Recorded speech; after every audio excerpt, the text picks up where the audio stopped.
This is my closet. I have a lot of clothing and I have made a lot of clothing for myself, but everything I have made is very extra, and the thing I'm missing is casual clothing. The item I wish I had in my closet is a really nice casual pair of pants that feel loose and comfortable and breathable, that I can just throw on when I'm going out. Nothing too complicated, nothing too extra, but still with a lot of style. I don't want to create anything boring, that's not me. I still wanted to have my style, but I want it to be really easy to wear. I found this really beautiful fabric from my local fabric store. It is some kind of wool blend. It didn't have the composition of the fabric, but I think it probably has wool and cotton, so it's really nice. It's quite lightweight, so I think it will be really comfortable, but it does need to be pre-washed. The things I need to do for these pants are to make a pattern block for pants, and of those I need to make a prototype so that I know that they fit me correctly. After that I need to create a pant pattern using the pant block. Then after the pattern is done, I need to cut the fabric. I need to overlock all the edges of the fabric pieces I cut. Then I need to sew the pants together, and as a finishing touch I will create a little embroidery, and then the pants are done. Someone asked me how I make my patterns, and the way I make my patterns is with this book right here. It doesn't have to be this book, but a book that teaches you how to make patterns. For shirts you should have a basic dotted bodice block, and for pants you should have just a basic trouser block. And with these basic blocks I built my pattern. I use these to alter them, I make them the way I want, and that's how I make each and every one of my patterns. Sometimes I do have to look at YouTube tutorials for a specific thing I'm doing. For example, sleeves, I might look at a tutorial or a specific color or something like that, but I do recommend getting a pattern drafting book. This is not maybe the easiest one. It has quite hard instructions in my opinion. There might be easier ones, but this is just the one I use, and YouTube tutorials also help a lot. I made my first prototype for the pants and I'm analyzing the fit now. My pants do not have enough room on the back side of the pants and not enough room in the front either. And I'm looking at pants I have that fit me really well. The crotch seam is a lot longer on this one, so I did some pattern alterations, and I will link a video down below that I used for this method, and I will make another prototype and see how it turns out. I made a good prototype. I'm going to use the good pattern as a base for the pants, and I need to reference my sketch for the pants. What I will do is that I will keep the dot in the front, but I will not use the dot in the back because I want to add an elastic band on the back of the pants. I think that will suit the style of the pants a bit more. I need to add some length to the pants and I might make them a bit wider. I made the patterns for the pants and now I need to make the pocket. And I first draw it on here and now I will transfer it to here and make the actual pocket. I also want to add normal pockets right here, so I need to do that as well. I need to get actual pattern weights. These are so annoying to use.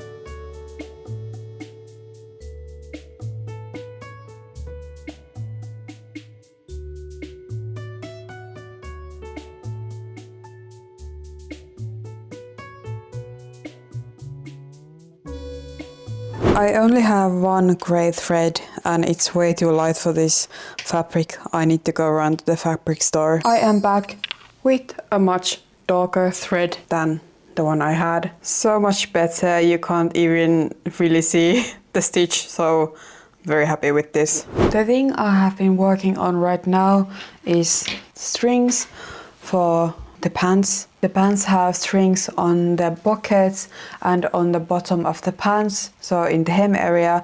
So I had to figure out how to make strings for them. The first thing I tried was to just fold the fabric and sew on top of it, so I don't have to turn anything, and then just fold the edge.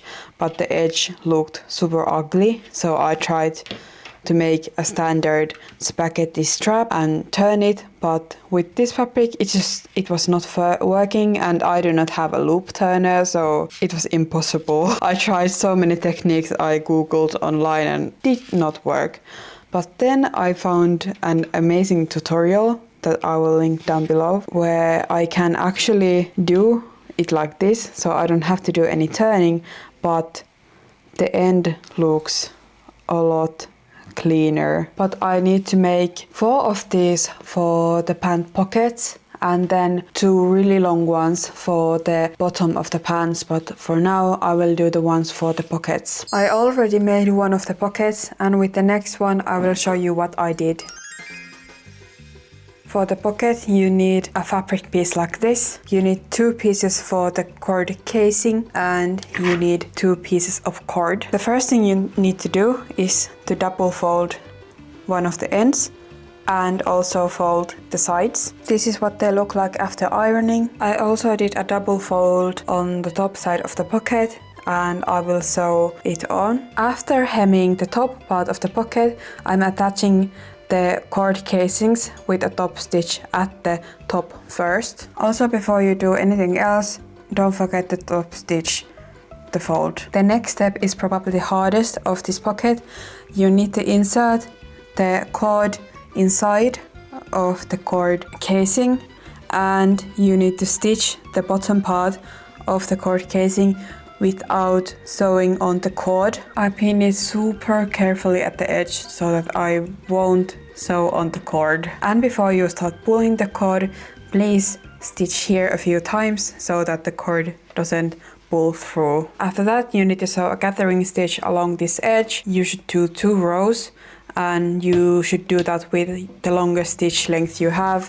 For me, it's 4. Then by pulling the bottom threads, you should be able to gather your fabric, and I try to match the gathering here to the gathering here so that these are the same width, and I made sure that it is the same size as my other pocket. And after this I need to press the edges like this with my iron to the other side. And now the pocket is done, but I don't want to leave the pockets here. I want to add on one of the pockets my tag, and also I want to make a mini embroidery, but I need to find some cotton fabric for that. This is what I'm gonna do. I added some interlining on the back of this cotton fabric, and I drew on the design with a fabric pencil. I want it to be the same size as this, but since my embroidery hoop is this big, I needed to cut the fabric to fit that. After I have done the embroidery, then I can cut the actual fabric, but I will use this black embroidery yarn on this design. It shouldn't take me too long since it's not a very big design. Let's go.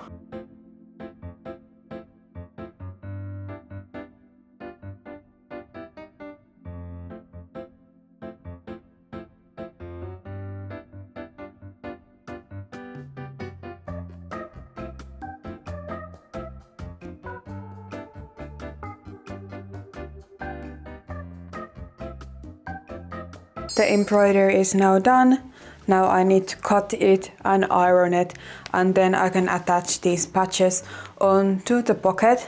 This took me 40 minutes to do, so not too bad.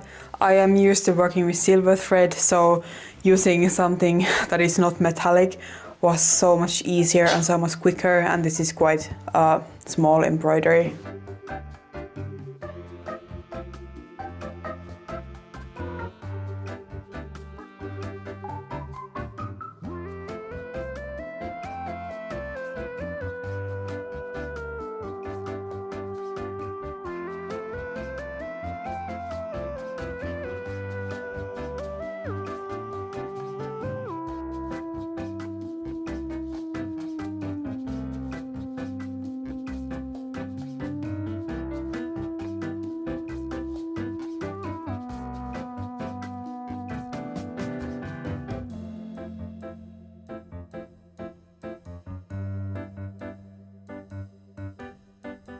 I'm going to sew this on with white thread on my sewing machine.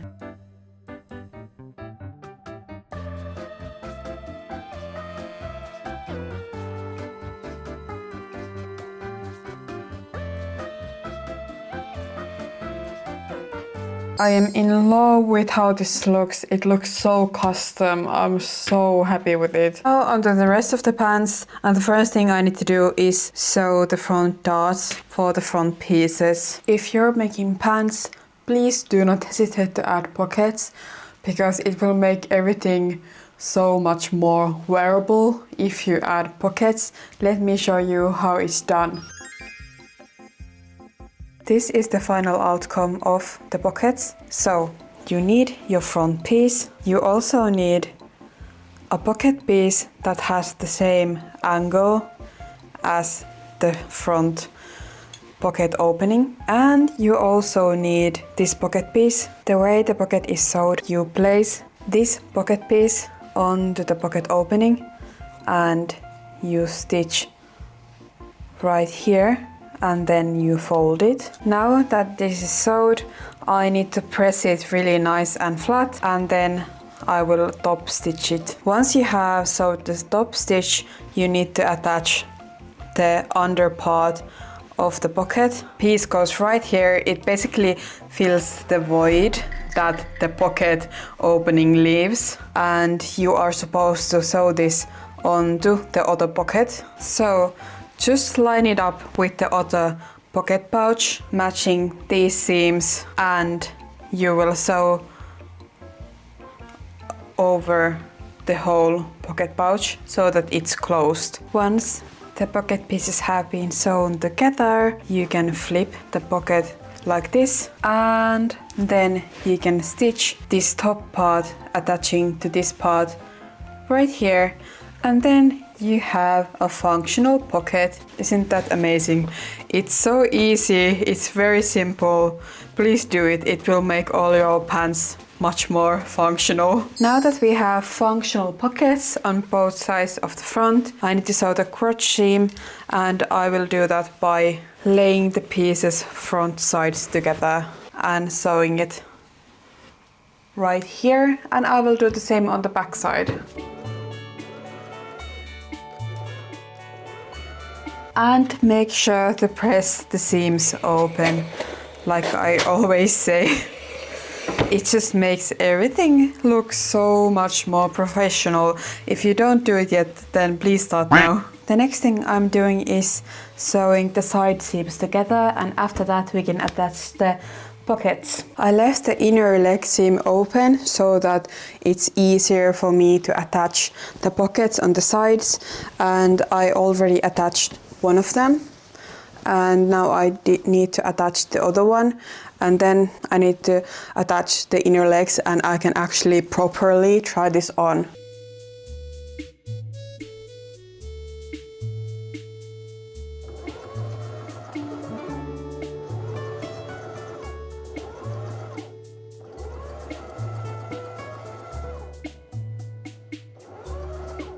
Minne sä oot oikein menossa?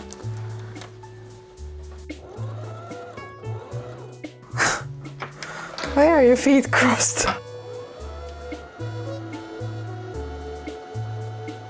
I tested out the pants on my body and they were good, and I measured the waist of the pants and I cut out the waistband. I made it in two pieces because I'm going to add elastic band to the back. I want to attach it to the side seams of the waistband, and this elastic band is only going to be on the back side of the waist, but I need to start attaching this to my pants. This is the way I'm attaching the elastic band and the waistband. I'm attaching it at the side seams, and I'm also attaching the elastic band there first. I attached the elastic to the waistband with 3 stitches. I sewed on the first side of the waistband to the pants, and I just realized that I did the elastic band in a very dumb way. You're probably supposed to sew it on after like the stitches on the elastic. You're probably supposed to sew them after you have attached the other side, and then you would attach these stitches here, but I did it in this step. Sometimes I do just like really dumb things when I'm sewing. This is why I am a designer and not a seamstress. Okay, I ended up unpicking the whole waistband, doing everything correctly now. I removed like 2 centimeters from the waistband width, and now I have actually attached it to the waistband correctly this time. And now I need to add the elastic. I need to create a tiny hole here, and then I will sew it onto the back of the waistband. I was able to attach the waistband successfully, so amazing. I have only one step left, and that is hemming the pants, but this one step includes many things because I need to make more of these strings. I need to make 2 long ones because I want to have drawstrings on the bottom of the legs, and I have not even yet decided on how I will attach the drawstrings, but I will make them first and then figure it out. A lot of people have actually been commenting about my nails, and I actually have an Instagram for my nails. I originally just made it for like my friends to see my nails that I make, but now so many people have commented about them that I thought that I would shout my Instagram out on here. I have not yet made an Instagram for like my YouTube stuff, my fashion stuff, but maybe someday. But I do have a nail Instagram. If you are interested to see my nails, then go see that. I ended up finishing the hem of the legs, and the way I made these is that I added buttonholes with my machine here where the cords can go through, and I did a fold here, and then I added the drawstring that I made, and they are done. Let me show you this on. I am very happy with the final outcome of the pants. They are definitely what I was looking for when I was starting this project. I really wanted really casual pair of pants that I can wear really easily, and these are it. The one thing I would probably change of these pants is that I would probably make the pattern even wider. I would want even more volume in the legs of the pants. Now they are not tight fitted like at all, but they are not like super oversized, and I feel like that would have been something I wished for, but that's something I can do in the future. If you would like to see more videos like this, then please subscribe, like and comment, and I hope I will see you in my next one. Bye!